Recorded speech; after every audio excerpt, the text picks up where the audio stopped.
আমরা যদিও জানি তোমরা মূল কালপ্রিট কারা ছিলা, কিন্তু এখন ওইটার ধর্তব্য না। মেইন ব্যাপারটা হচ্ছে এখন যেহেতু ওদেরকে পাঠাই দিচ্ছে, তার মানে ওরাই হইতেছে মূল কালপ্রিট। সোজা কথা, কমেন্টটা ওইভাবেই করবা। জানি তোমাদের বন্ধু বান্ধব অনেকেই কিন্তু তোমাদেরও মাথায় রাখতে হবে যে এসআরএম এর মাধ্যমেই কিন্তু তোমরা গেছো। Welcome back to Ankit in Russia. তো আপনারা ভয়েসটি শুনলেন, ভয়েসটি ছিল এসআরএম সার্ভিস লিমিটেডের যে কর্ণধার রনক সাহেবের ভয়েস। রনক সাহেব কিন্তু ভয়েসে নিজেই বলছে যে মূল কালপ্রিট কিন্তু যে 6 জন চলে এসছে বাংলাদেশে, ওরা কিন্তু মূল কালপ্রিট না। গত পর্বে আমি এসআরএম সার্ভিস লিমিটেড এজেন্সিকে প্রতারক এজেন্সি হিসেবে উল্লেখ করেছিলাম ভিডিওতে।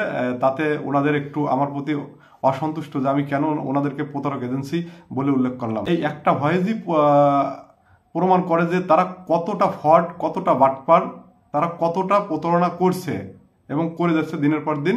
চলুন একটা ভিডিও ক্লিপ দেখে আসি। ভিডিও ক্লিপ দেখলে আপনারা বুঝতে পারবেন। মেন অফিস মিরপুর 1 নাম্বার মাজার থেকে একটু সামনে বুদ্ধিজীবী গেটের সামনে, সেখানে আছে তাদের মেন হেড অফিস। আর 2 নাম্বার স্টেডিয়ামের 3 নাম্বার গেটের সামনে আছে তাদের ক্লাসরুম। এখানে ভুল করে এজেন্সির সাথে কেউ যোগাযোগ করবেন না। আচ্ছা, এখন আমরা এখানে আসার পর যে পরিমাণ প্রতারণার শিকার হইছি, আর দয়া করে আপনারা এখানে কেউ মানে ওদের সাথে যোগাযোগ করেন না, তাহলে কিন্তু আপনারা কিন্তু বিপদ। কথা কাজে কোনো মিল নাই, ফক্করবাজি। এই দেখেন মার্কেটিং খুব সুন্দর করে, যখন ফ্লাইট দে তো শরীর খারাপ। এই দেখেন এই 8 লাখ টাকা আসিয়া রুবাইয়ের এক মাস জীবনে কোনো লাভ লস নাই, আমার জীবনটাই লস, আমারে খেয়ে ছেড়ে দিয়েছে। নাজমুল ও জানি স্যার আমার বিরুদ্ধে তোমার কি তাইও ভাই, ও আমার 200 টাকার জন্য ফ্লাইট আটকে রাখছে ভাই। আর মূলত এমন একটা নিকৃষ্ট ও কি জানি বলে একটা এজেন্সি, যে ওই এজেন্সিটা দয়া করে কেউ আসবেন না। একটা জিনিস খবর পাইলাম যে নাকত কিয়া যে 140 জন স্ট্রাইক করছে, কালকে 33 জন এই এসআরএম এর বিরুদ্ধে। এগুর বিষয়টা কি তুমি তো জানো, তোমার ভাই এখানে আছে। আমার ভাই এখানে আছে। গতকালকে আমার ভাই তারা 33 জন ছিল স্ট্রাইক করছে। এমনকি আজকে আমার ভাইদের বেতন আসছে 62,000 রুবেল। হ্যাঁ, তাদের বেতন দিয়েছে 31,000 রুবেল। বাকি টাকা কার অ্যাকাউন্টে যায়? রনকের অ্যাকাউন্টে যায়, এছাড়া এর মেন এমডি যে তার অ্যাকাউন্টে যায়, রুবায়েত। আচ্ছা ভাই, আসিফ ভাই আপনার কি অনুভূতি কোন একটা সিমের লাগা সদিন ধরে ঘুরেই যাচ্ছে, এখন বন্ধু অ্যাক্টিভ হয়ে যাচ্ছে না। আমার থাম্বির ভাই আছে, থাম্বির ভাই সুপারভাইজার আপনার, আমরা সুপারভাইজার। যদি কোনো ভুল করে থাকি তাইলে এই সুপারভাইজার হিসেবে আইসা এখানে আমি ভুল করছি। আর আমরা কথায় কাজে মিল পাই নাই, এটাই আর কি। আমাদের কথায় কাজে যদি ঠিক থাকতো সবকিছু পাইতাম, তাইলে আর এত অভিযোগ ছিল না। এই একটা ভাই আছে খুব সহজ সরল, আমার বাংলাদেশ এয়ারলাইন্স থেকে, ঠিক আছে, আমার মুরিক টিনে আনা হয়েছে এই জায়গায় 3টা ফ্লাইট করাইয়া। আর আমি 8 দিন ডিউটি করছি, আমার 2 দিন নাই, ঠিক আছে। 12 ঘন্টা করে ডিউটি, কত কষ্ট করছি, সেই 2 দিন ডিউটির টাকা মারিয়ে গেছে, চোরে খাইছে। বুঝছি, আমরা বেতন কার অ্যাকাউন্টে গিয়ে ঢুকে তোমার মনে হয়? আমার মনে হয় তো ওই যে আমাদের যে এমডি রনক স্যার, আমরা যাকে স্যার বলি, দালাল, সে আমার টাকা মাইরে খাইছে।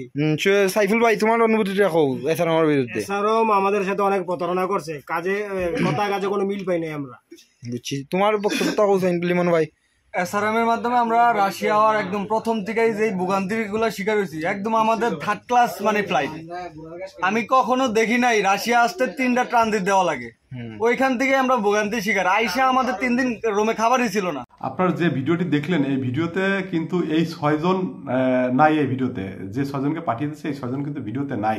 যারা বলছে তারা কিন্তু এখন রাশিয়াতে, 22 জন যারা আছে তারা কিন্তু এখন রাশিয়াতে আছে। আর এই 22 জন কিন্তু এখন মোটামুটিভাবে এই রনক সাহেবের যে গ্যাং আছে, রনক সাহেবের গ্যাংয়ের হাতে এক প্রকার বন্দী। এদেরকে দিয়ে বলানো হচ্ছে যে তারা রাশিয়াতে অকারেন্স করছে, মারপিট করছে, দেখেই তাদেরকে রাশিয়া থেকে পাঠিয়ে দেওয়া হচ্ছে।